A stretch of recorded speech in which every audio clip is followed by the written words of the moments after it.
214. I'm out with a black sedan, westbound 46, mile marker 91. Traffic stop, start me a case. Evening, sir. License and registration, please. For what? I wasn't doing anything wrong. You were doing 80 and a 65. Need your license? That's not 80. My cruise was set at 70. Sir, hand me the license. We'll deal with the rest after. You guys think you can just say anything and it sticks? Take a breath. Keep your The radio call sounded routine. Speeding vehicle, black sedan, westbound on Highway 46. Officer Brent Halter responded without hesitation. 12 years on the force. No disciplinary marks, no complaints. The kind of cop every rookie wanted to shadow. He flipped on his lights, pulled in behind the car, and started the recording. The driver slowed, turned onto the shoulder, and stopped. Nothing unusual, but when Halter approached, the camera caught something that didn't fit.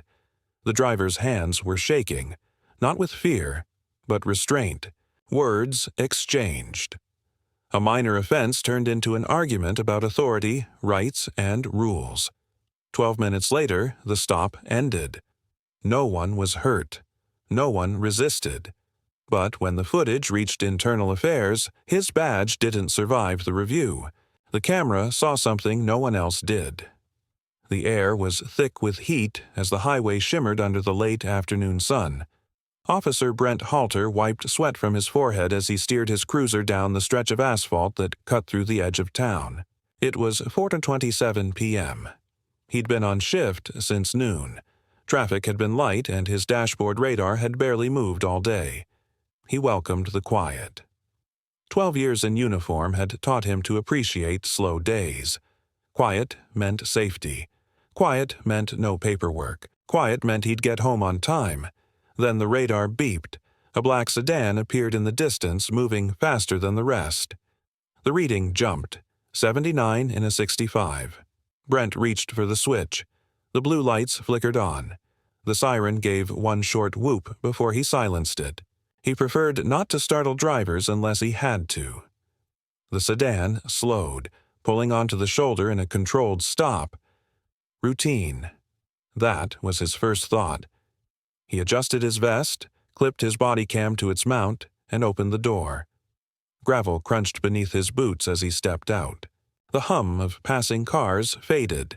The world shrank to the driver, the car, and the heat rising off the hood. He called it in. Dispatch 21-7, traffic stop, black four-door sedan, license plate. He read it out, his voice steady. Westbound 46 near mile marker 19. Copy that, 21-7, dispatch replied.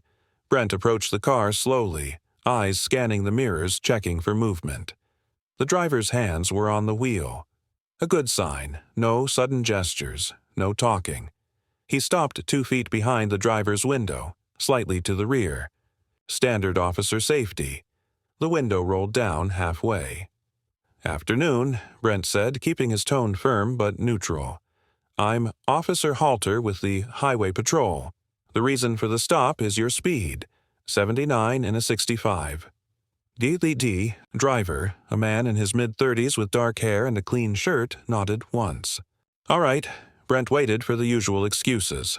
Late for work, didn't see the sign, distracted. But the man didn't offer one. He just stared ahead, hands unmoving, voice calm. Can I see your license, registration, and proof of insurance? The man looked at him for the first time. His eyes were sharp, not nervous, not angry, just watching. Then he spoke quietly. I'll give them to you. But before I do, I need to know if I'm being detained or if I'm free to go. The words hung in the air. Brent blinked. You're being detained for a traffic violation, he replied, a hint of irritation creeping in. Then I'll provide my documents, the man said. He opened the glove box slowly and handed over the papers. His movements were controlled, almost rehearsed. Brent took them and stepped back toward his cruiser. He ran the license. Clean record. No warrants. Insurance valid. Address local. Everything lined up. Still, something about the man's tone lingered in his mind. It wasn't defiance.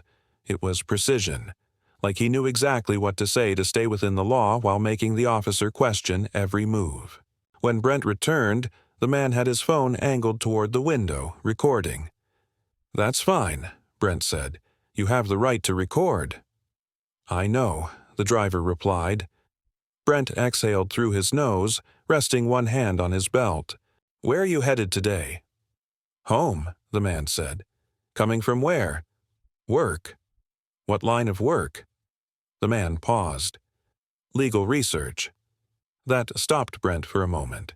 He nodded once and looked at the registration again. The name matched the license. No issues. The stop should have been over. Write the citation. Return the documents. Move on. But something in the driver's demeanor made him hesitate. There was no panic. No apology. Only calm observation. Brent decided to issue a written warning. It wasn't worth the time. He returned to his cruiser, filled out the form, and walked back. He handed the warning slip through the window. "This is a warning for your speed. Please slow down out here. Traffic's light, but we've had 2 accidents this week." The man looked at the paper, but didn't take it. "So I'm free to go?" Brent frowned. "Yes, you're free to go." The man nodded, then pressed a button on his phone. Bodycam timestamp, 4:34 p.m. Officer stated, "I am free to go." End of stop. Brent felt his chest tighten. He turned toward his car, forcing his face to stay neutral. He sat inside for a moment, staring at the steering wheel. His own bodycam was still running. He turned it off, reviewed the footage on his screen, and replayed the exchange in his head. Every phrase, every pause. It had lasted less than 8 minutes, but it didn't feel like 8 minutes. Later, he'd check the clock. The footage would show exactly 12 minutes from lights on to conclusion. That night, when he uploaded the video to the department's server, the system flagged it for review. Normally, only use of force or pursuits triggered automatic audits. This one shouldn't have. He didn't touch the driver, didn't raise his voice, didn't issue a citation. But the algorithm didn't care about context. It detected keywords. Detained. Free to go. Recording. Those phrases put the stop in a special category. 2 days later, he got the email from Internal Affairs. "Officer Halter, please report to Room 4B, Compliance Review. Bring your duty reports." He reread it twice. A review for a warning stop? He'd never seen that. When he arrived, 2 investigators sat across from him. One he recognized, Lieutenant Morin. The other, a civilian compliance officer named Lacey Tran. She handled video audits for the department. They played the footage on a monitor. Brent watched himself walk up to the car. He heard his own voice, calm, professional. He watched the driver's every word. At the part where the man asked, "Am I being detained?" Morin paused the video. "Why did he ask that?" Morin said. Brent shrugged. "Some people ask it. It's all over social media." Tran leaned forward. He didn't ask out of ignorance. Listen to his phrasing. He used exact legal terminology. Then he made you confirm his detention before handing over documents. Brent frowned. "He complied. I didn't violate procedure." Tran nodded slowly. "You didn't. But your tone shifted when you said he was detained. Watch your posture." The screen replayed the moment. Brent's stance widened. His hand moved to his belt. His body leaned closer to the car. "It's subconscious," Tran said. "You perceived control slipping. The camera caught that."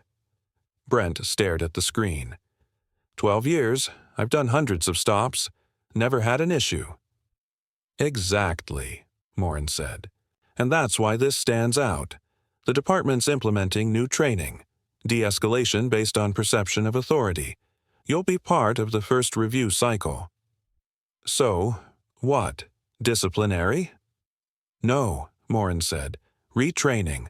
But you'll be off the road until it's complete." The words hit like a gut punch. Off the road meant desk duty. Desk duty meant a mark on record. It wasn't suspension, but everyone knew what it meant. When Brent left the room, the hallway felt smaller than usual.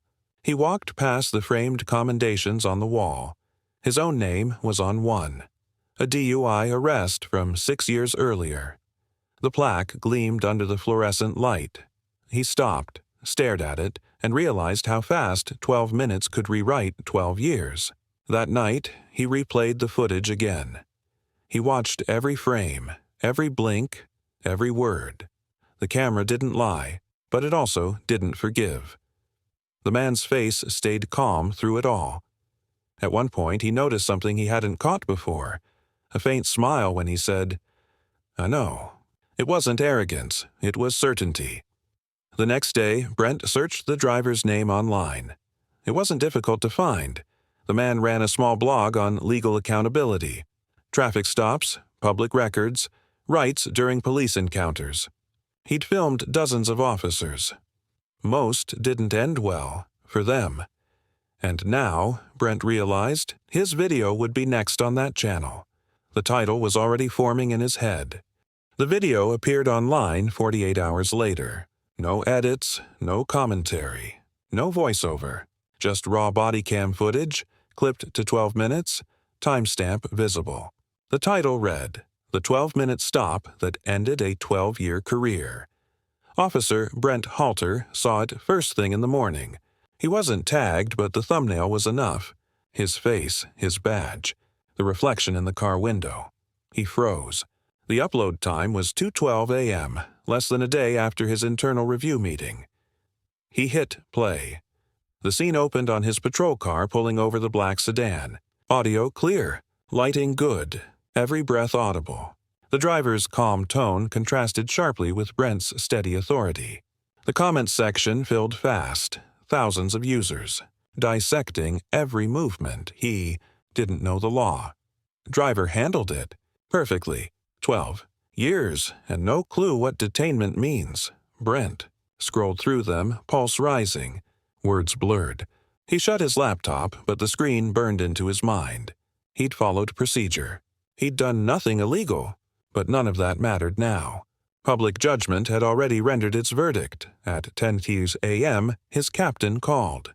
"We need you at HQ." The walk through the hallway felt different this time. Conversations stopped when he passed.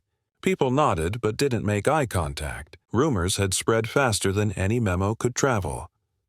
In the briefing room, 3 supervisors sat at the table: Captain Ellison, Lieutenant Morin, and a department attorney named Cole Reeves. A man Brent didn't recognize stood in the corner with a tablet. Media relations. "Sit down," Ellison said. Brent sat, posture straight, jaw tight. Ellison tapped the tablet. "You've seen the video?" "Yes, sir." "It's been viewed over 3 million times." Brent blinked. 3? He stopped himself. "Yes, sir." "The footage was legally obtained," Cole said. "The driver requested it under open records law. He's within his rights to post it." Brent nodded once. "I didn't violate protocol." "Not officially," Ellison said, "but perception matters. The department's getting calls from state oversight, civil rights groups, even local news. They're framing this as an example of poor de-escalation." I stayed calm. "You did," Morin said. "But tone, stance, proximity, it all adds up. They're saying you asserted authority without lawful purpose." Brent felt heat rise behind his ears. "He was speeding." "He was," Ellison said quietly. "But the moment he said he was recording, your posture changed. The public sees aggression where you see control." Silence filled the room. Then Cole spoke.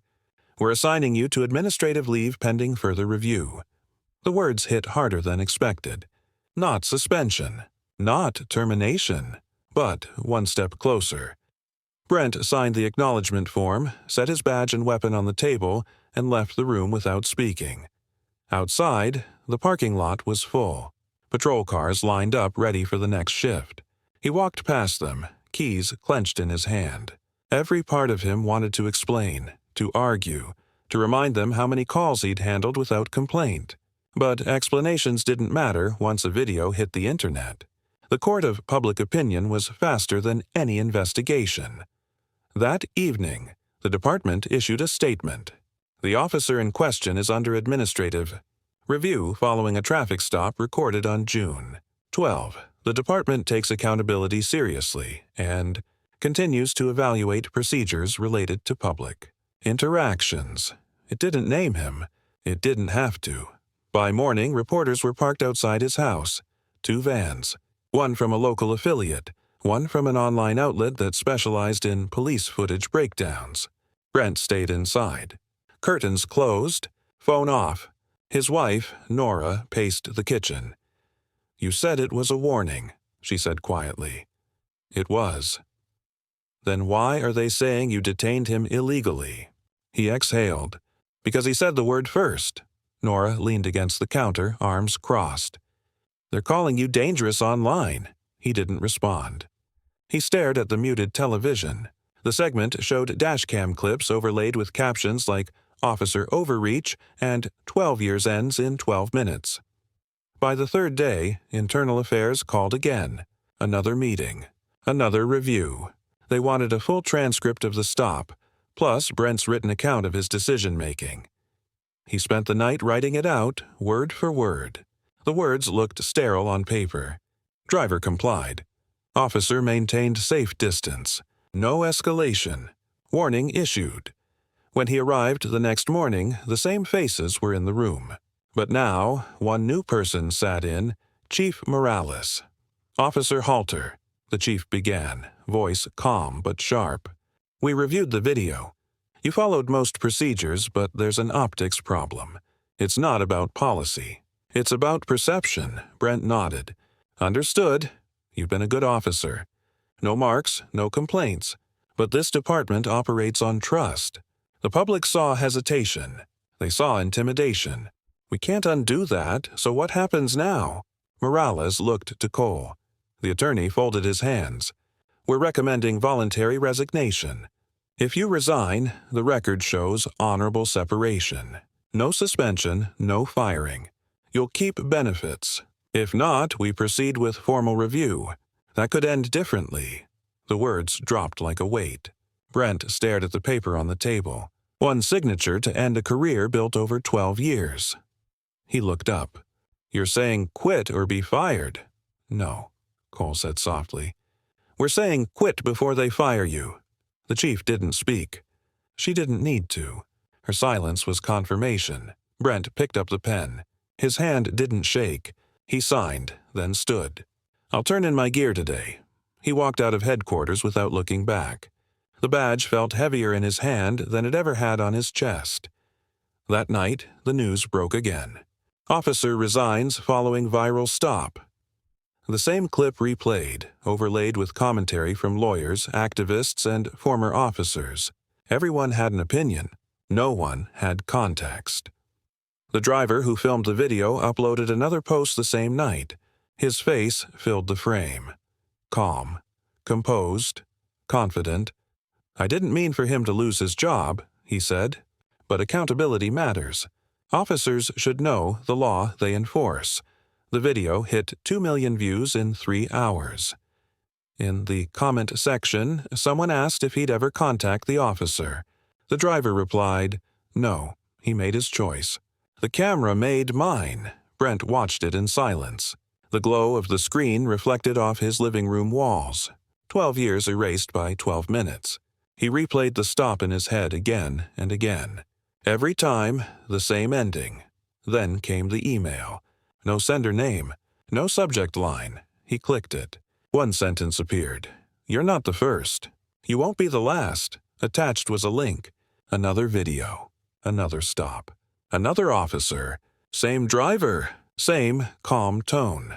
The upload date was from a year earlier. Brent sat back. The pattern became clear. The driver wasn't caught by chance. He targeted officers, recorded them, waited for mistakes, then released the footage with precision timing. It wasn't random. It was strategy. He opened a new tab and searched the man's name again. Dozens of videos appeared. Some had millions of views. Different cities. Different officers. Same voice. Same phrase. "Am I being detained?" This wasn't about traffic enforcement. It was about control. Brent leaned back in his chair, jaw tight. The department had moved on, but he couldn't. The man had turned his life into content, and the internet had made him the villain. He closed the laptop, sat in the dark, and decided something he hadn't planned to decide. He wasn't done yet. 3 weeks after his resignation, Brent Halter's uniform hung untouched in the back of his closet. The badge lay in a small box on the top shelf. The mornings had no rhythm now. No roll call. No radio check. No patrol routes. The silence of civilian life pressed on him heavier than the vest ever had. He woke early, out of habit, but there was nowhere to go. The local news replayed the bodycam video every few days, now used as part of a wider conversation on police training reform.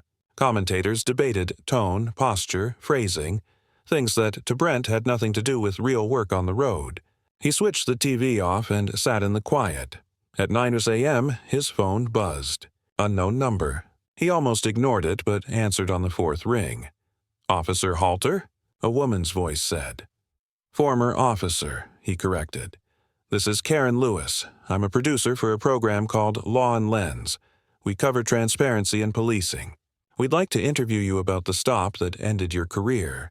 He said nothing for a few seconds. "Why?" "Your video is being used in academy training across 3 states. We want your perspective. What it feels like when procedure meets public interpretation." He thought about hanging up. But something inside him, it wasn't anger, not yet, made him say, "When and where?" "Tomorrow morning. Our studio downtown." He agreed. That night he opened his laptop again and rewatched the video. This time he studied the driver's behavior, not his own. Every word, every pause. The man's phrasing followed a pattern. Questions designed to force specific answers, all tied to recorded case law. Brent looked up the statutes referenced. Each one linked to court rulings that had gone viral online. It wasn't conversation. It was choreography. The next morning, he drove to the studio. A small building downtown, glass windows, simple logo. Inside, Karen greeted him with a handshake. Her smile was polite, but her eyes were calculating. "Thanks for coming," she said. "We'll keep it straightforward. No ambushes. No editing tricks. Just your story," he nodded. "All right." In the studio, bright lights framed a single chair. A camera operator adjusted focus. The producer handed him a mic. "Start with your background," she said from behind the camera. He took a slow breath. 12 years on the force. No incidents. No complaints. Standard career. I liked the work. The road's different when you're in uniform. People show you their truth when they think no one's watching. Then came the stop. Karen said, "Yeah, routine stop. Speeding. But this driver wasn't like the usual ones." He knew what to say. Every phrase had weight. "You've watched the video since?" "Every day." "What do you see now?" He looked past the lens. "Control." "Not mine. His." Karen leaned forward slightly. "Do you think you lost control?"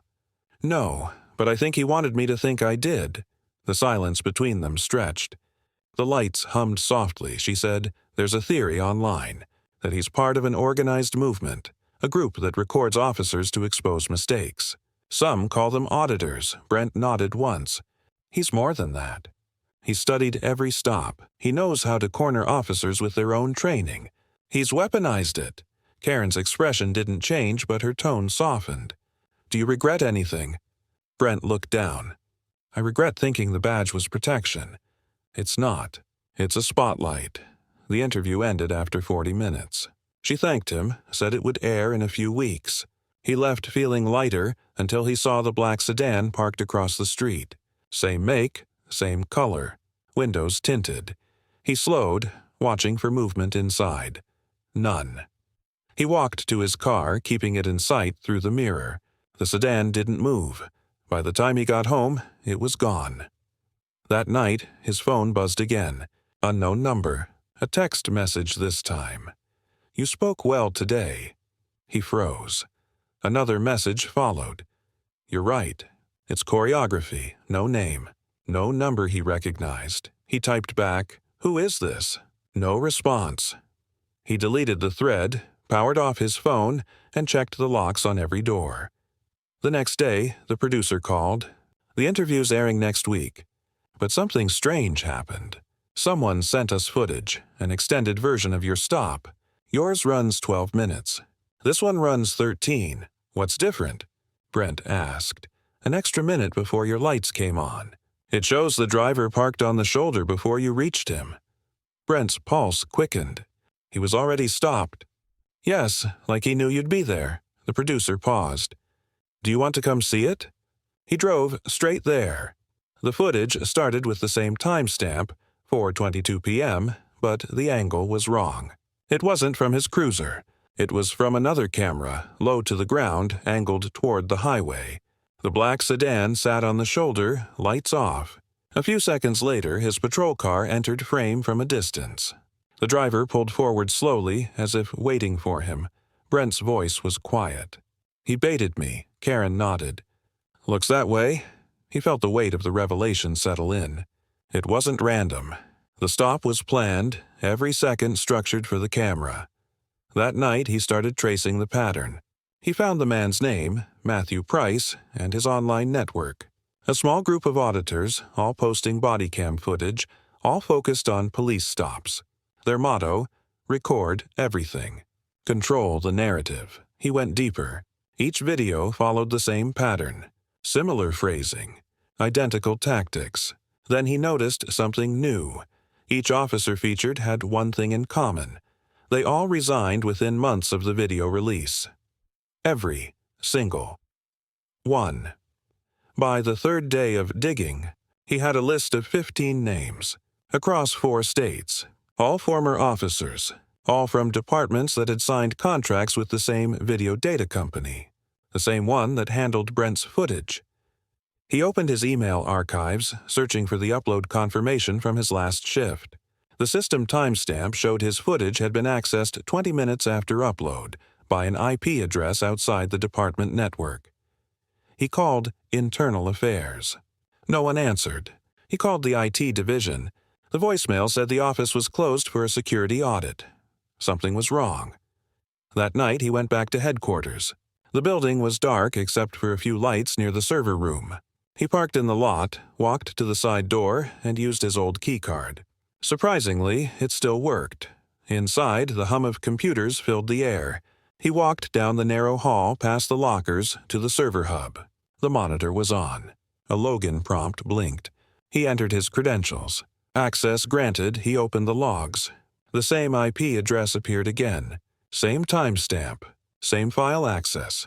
The tag. External archive request. Authorized by admin-level access.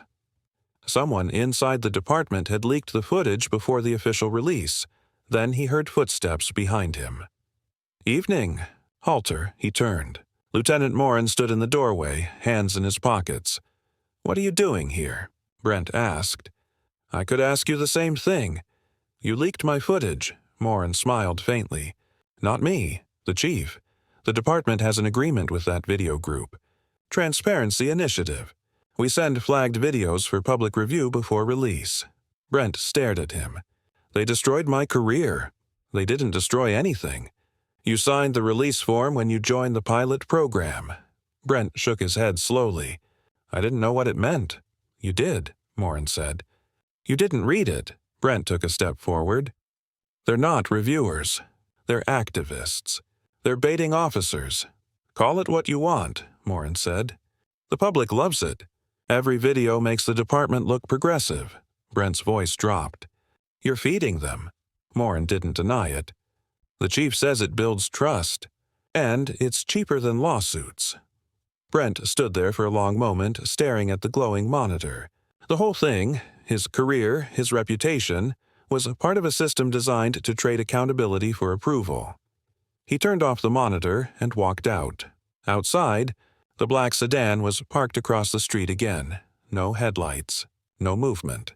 Just waiting. He didn't go home that night. He drove aimlessly until dawn, the same road he'd once patrolled now empty except for the fading memory of what he'd lost. When he finally parked, he opened his phone. Another message waited. You were never the target. The department was. No number. No name. He stared at it until the screen dimmed, then he started the car. He wasn't finished. Brent Halter didn't sleep that night. The engine of his car idled in the dark, headlights off, parked 2 blocks from headquarters. He watched as patrol units came and went. The same building that had been his second home now felt like foreign territory. The message on his phone replayed in his mind. You were never the target. The department was. It wasn't a random taunt. It was truth. He pulled up his laptop and accessed the backup files he'd copied from the department server before leaving. Every flagged video. Every case marked for transparency review.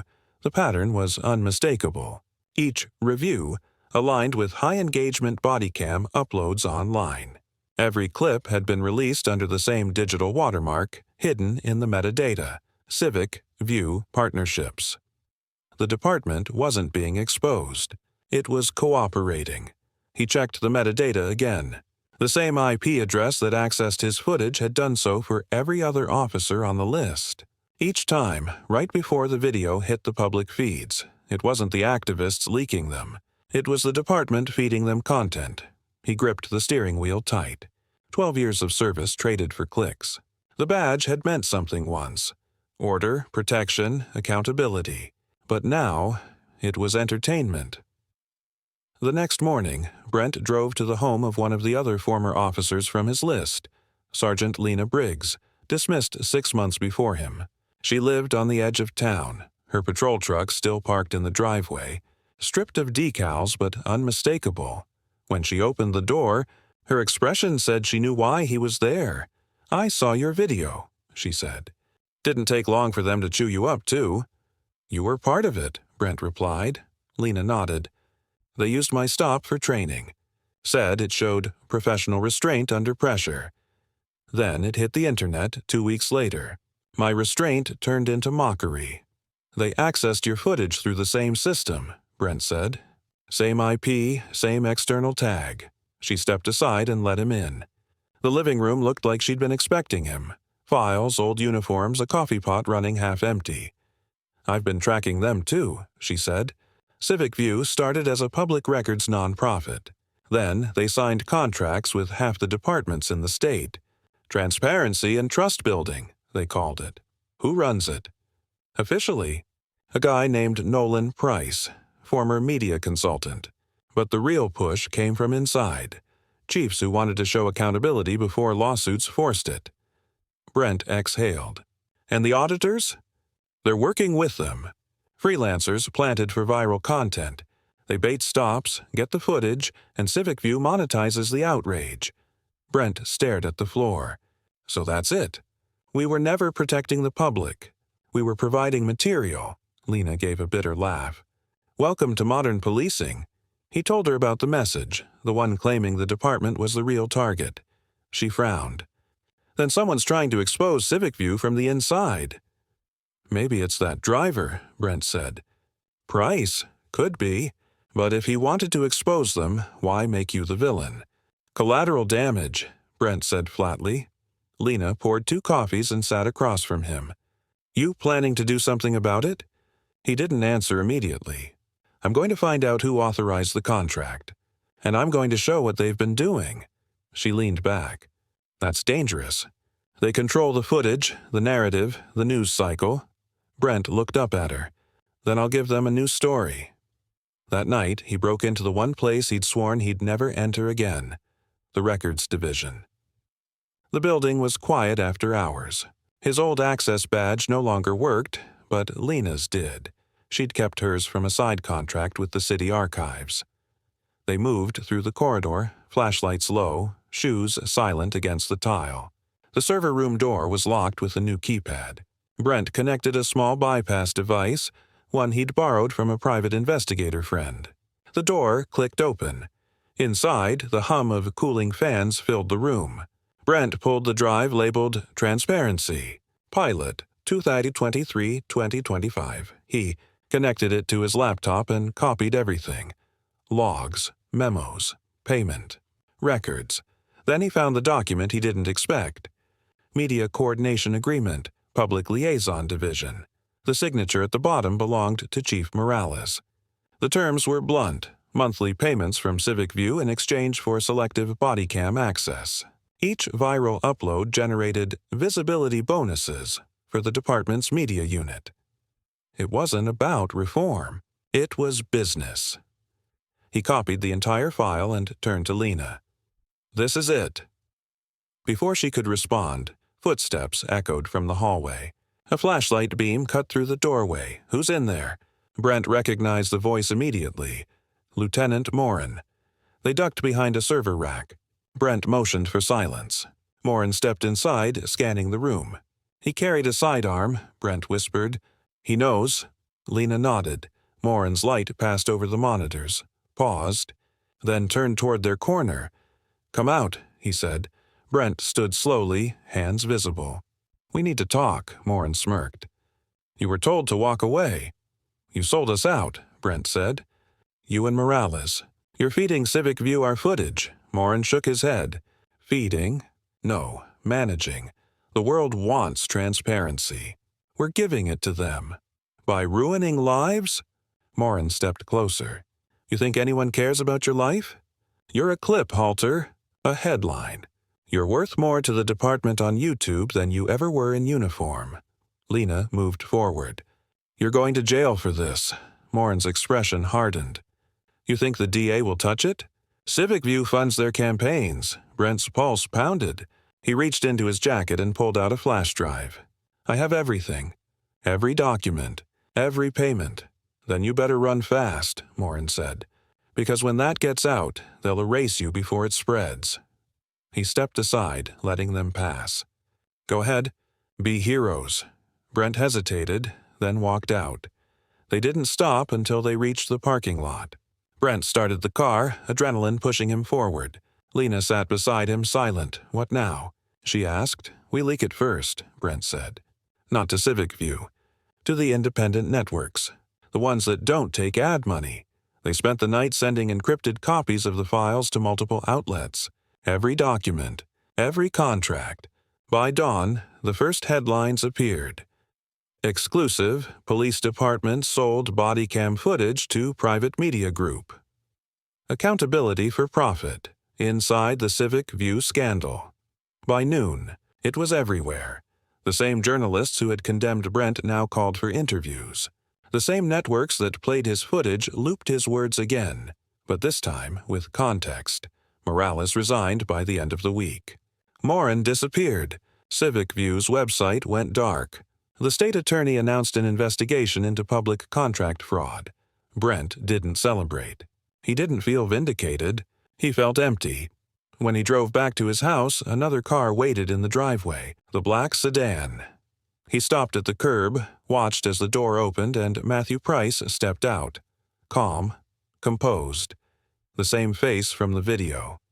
Brent got out. "You followed me." Price smiled faintly. "No, you followed me." Brent's fists clenched. "You ruined my career." "I exposed a system that ruined yours before I touched it," Price said. "You think you lost everything because of me. You didn't. You lost it because you believed the badge was protection." Brent stepped closer. "You used me," Price nodded. "And you used the truth. We're not so different now." He handed Brent a small card. "There's more you haven't seen. Higher up, out-of-state contracts. Keep digging." Then he turned, got in his car, and drove away. Brent looked down at the card. A single line of text printed on it. "Transparency isn't free." He went inside, sat at the table, and opened his laptop. The national news now covered the Civic View story full-time. His name was still attached to it, but not as a disgraced officer. As a whistleblower. The irony wasn't lost on him. The same camera that ended his career had given him a voice again. He uploaded one final video that night. A simple recording.